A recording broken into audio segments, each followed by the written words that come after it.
सबसे पहले इस वक्त की तीन बड़ी खबरें, तीनों में लड़कियां या फिर मासूम बच्चियां शिकार बनती हैं। कोलकाता में जांच चल रही है, पॉलीग्राफ टेस्ट से शायद पूरा सच सामने आ जाए, इंतजार है अभी इसका। बदलापुर कांड में मासूम बच्चियों से हैवानियत का जिक्र एसआईटी रिपोर्ट में है। उधर असम के नगांव में गैंगरेप मामले में आरोपी की मौत हो गई है। वो पुलिस हिरासत से बचकर भागने की कोशिश में था और नदी में डूब गया।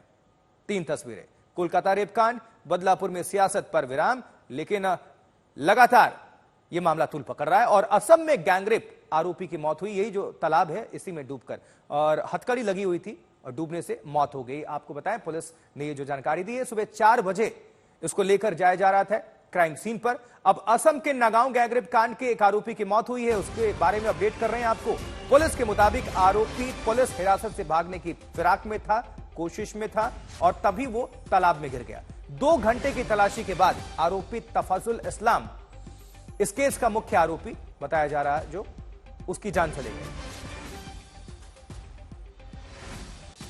तो सुबह 4 बजे क्राइम सीन पर लेकर जा रही थी असम की पुलिस वारदात के बारे में जानकारी इकट्ठा करने के लिए। तभी वो भागने की कोशिश करता है, क्योंकि हथकड़ी पहने हुए था, और तालाब में वो कूद गया। उधर डूबने से जान गई है। और वहीं से आपको ये तस्वीर भी दिखा रहे हैं, बॉडी इसकी बरामद की गई 2 घंटे की तलाशी अभियान के बाद। रिजॉय दास हमारे साथ, हमारे संवाददाता जुड़ चुके हैं। रिजॉय, हम आपको देख पा रहे हैं, क्या इस वक्त पुलिस कह रही है, क्या जानकारी है, और पूरे घटनाक्रम के बारे में बताइएगा। कितने मुख्य आरोपी थे और क्या ये इसके बारे में डिटेल्स हैं? और तो जैसा कि आप देख सकते हैं, मैं अभी एक झील के सामने हूँ। इसी झील में जो मुख्य आरोपी तफजुल इस्लाम था, वो यहीं पे कूद के अपनी जान गंवा बैठा। पुलिस आज सुबह को 4 बजे तफजुल को यहीं पे लेके आई थी, और यहाँ पे कुछ कपड़े आप देख सकते हैं, ये तफजुल के कपड़े हैं, और यहीं पे पुलिस लेके आई थी तफजुल को क्राइम सीन को रिक्रिएट करने के लिए।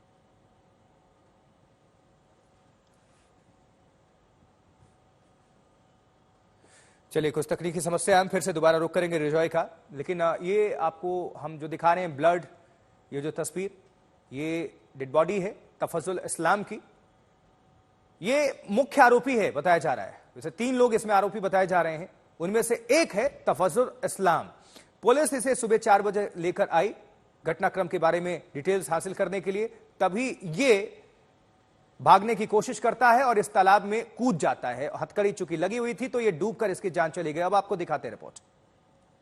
जैसा कि आप देख सकते हैं, मैं अभी धींग में पहुंच चुका हूं, और मैं वही जगह पे हूं जहां पे आरोपी का मृत्यु हो गया था। और यहीं से 200 मीटर आगे जो जगह है, वहीं पे 15 साल की एक नाबालिगा के साथ दुष्कर्म किया गया। और ये जो झील है, इस झील को मैं कैमरा पर्सन को बोलूंगा झील को दिखाने के लिए। यही झील में आज सुबह आरोपी को, जो प्राइम एक्यूज्ड है तफजुल इस्लाम को, लेके आया गया है यहाँ पे क्राइम सीन को रिक्रिएट करने के लिए। और जब तफजुल को यहाँ पे लाया गया, वो पुलिस कस्टडी से भागने की कोशिश की और इसी झील में आके कूद गया, इसी झील में आके कूदा, और वहीं पे उसका जान चली गई। तो ये जो जगह है, वो धींग का जो यही मेन स्पॉट है। यहाँ से थोड़ा 200 मीटर आगे जब हम जाएंगे, तो वहीं पे ये जगह है जहाँ पे 15 साल की नाबालिगा जो ट्यूशन से आ रही थी, उस तरफ से, उधर से ट्यूशन से आते समय उसके साथ दुष्कर्म किया गया। चलिए, रिजॉय के पास रुक करेंगे जी। अब आप हमारे साथ जुड़ चुके हैं। रिजॉय, आपसे जानना चाहेंगे वहां पर क्या इस वक्त चल रहा है, पुलिस क्या कह रही है, और तस्वीरें दिखाते रहिए, और इसके बारे में, इस घटनाक्रम के लेकर पूरी जानकारी दर्शकों के बीच रखिए। और ये भी बताइएगा कुल कितने आरोपी थे इसमें? हाँ, जो कुल आरोपी 3 थे। एक आरोपी का आज सुबह 4 बजे को मृत्यु हो गया। ये जो जगह मेरे पीछे आप देख सकते हैं, ये जो झील है, ये झील, इसी झील में कूद के तफजुल इस्लाम ने अपनी जान दे दी। और आज सुबह 4 बजे को पुलिस उनको यही सीन में लेके आई, क्राइम सीन को रिक्रिएट करने के लिए। और मेरे पीछे जो रास्ता आप देख रहे हैं, इसी से अगर जाए तो 200 मीटर आगे एक घर है, उसी के सामने जो 15 साल की नाबालिगा के साथ जो दुष्कर्म है वो किया गया। और यहीं पे जब दुष्कर्म करने के बाद नाबालिगा को इधर यहाँ तक लाया गया, और यहाँ सामने एक हम आपको दिखा रहे हैं, ये जो झाड़ है, इसी पे नाबालिगा को लोकल से नाबालिगा को उधर से लिया। अब जो 2 आरोपी हैं उसको लेकर पुलिस क्या कह रही है? 3 आरोपी तो चलिए ठीक थे, एक निकल गया और उसकी जान चली गई। अब 2 आरोपियों को लेकर क्या अपडेट है इस वक्त?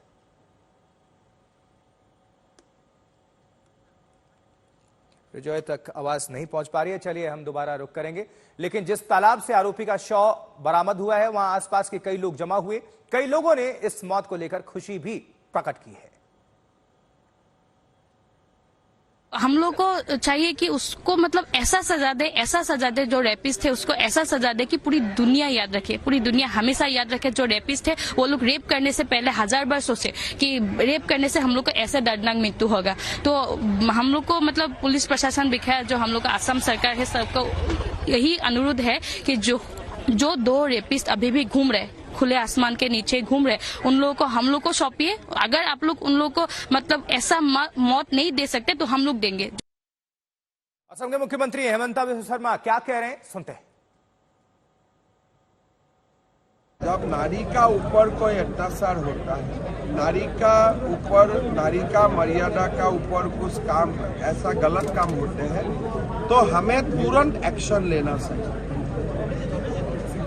घटना तो होता ही है, लेकिन सरकार को देखना चाहिए पब्लिक कि सरकार एकदम स्ट्रिक्ट एक्शन ले रहा है। जब लोगों को लग जाते हैं कि नहीं इसमें सरकार का ढीला है तो लोग नाराज हो जाते हैं। जैसे मेरा ढींग में घटना हुआ, मैं तुरंत डीजीपी को भेजा, 2 लोगों को 2-3 घंटा में ही अरेस्ट किया, मंत्री भी उधर चला गया और आगे का भी कठोर कार्रवाई होगा ही होगा।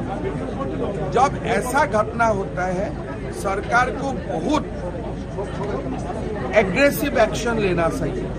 बंगाल में सरकार ने लिया नहीं, इसीलिए लोग नाराज हो गए। जब भी क्राइम होगा तो वो लोग बोलेगा रिलीजियस नहीं है, ब्रदर मैन देखो, तो वो प्रोटेक्शन में आ जाता है। इसका कारण है अपीजमेंट पॉलिटिक्स कांग्रेस का कि उन लोग का वोट बैंक का प्रोटेक्शन देना है। तो मेरा अपील है, जहां हम लोग फ्रंट रनर होके इसको फाइट नहीं कर सकता है, इसके लिए जो सामाजिक आंदोलन का जरूरत जो शिवसागर में हुआ वो आंदोलन हम लोग खड़ा नहीं कर सकता क्योंकि हम लोग सरेंडर किया हुआ जगह है यहाँ। तो मेरा अपील है, जो लोग बड़े बड़े बात बोलते हैं जैसे कांग्रेस का सांसदगण, लीडरशिप, कांग्रेस प्रेसिडेंट अखिल गोगोई, भूपेन बोरा, गौरव गोगोई, प्रद्युत बड़ोले, रकीबुल हुसैन, इन लोगों को ये सामाजिक आंदोलन को आगे बढ़ाना चाहिए। हम लोग उन लोगों के साथ है। 3 तस्वीरें दिखा रहे हैं। सुबह 4 बजे ये एक्शन होता है। क्राइम सीन को समझने के लिए, पूरी जानकारी डिटेल्स हासिल करने के लिए मुख्य आरोपी को लेकर जाती है असम की पुलिस और ये वहां से भागने की कोशिश करता है और भागने की कोशिश में ये जो तालाब आप देख पा रहे हैं उसमें कूद जाता है, छलांग लगाता है और चूंकि हथकड़ी भी बंधी होती है तो ये डूबने से इसकी जान चली गई। अब पीड़िता के गांव में खुशी है, वो कह रहे हैं कि इंसाफ हुआ है और ऐसे दोषियों को सख्त से सख्त सजा मिलनी चाहिए। पश्चिम बंगाल रेप कांड में सबसे बड़ा अपडेट यह है कि प्रिंसिपल से आज लगातार पूछताछ शुरू हो गई है। लगातार 9वां दिन है जब घोष से पूछताछ हो रही है, पूर्व प्रिंसिपल से, आरजीकर मेडिकल के। कोलकाता रेप कांड में फिर से प्रिंसिपल से पूछताछ, आज 9वां दिन है जब उनसे कड़ी पूछताछ हो रही है। सबसे ज्यादा अगर सवालों के घेरे में है तो वो पूर्व प्रिंसिपल ही हैं, संदीप घोष। और पॉलीग्राफ टेस्ट भी संभव है। अब देखने वाली बात है, इंतजार हो रहा है कि कब ये टेस्ट शुरू होगा, वो कभी भी हो सकता है। ये तमाम तस्वीरें आपको दिखा रहे हैं। जो पहली तस्वीर पर नजर डालिए, सीसीटीवी ने सबूत दिए। ये आरोपी जो मुख्य बताया जा रहा है संजय रॉय, उसकी तस्वीर है। एक हाथ में लाल घेरे में आपको दिखा रहे हैं, ये कोलकाता पुलिस का हेलमेट है और ऊपर जो है वो ब्लूटूथ डिवाइस है। रिपोर्ट देखिए।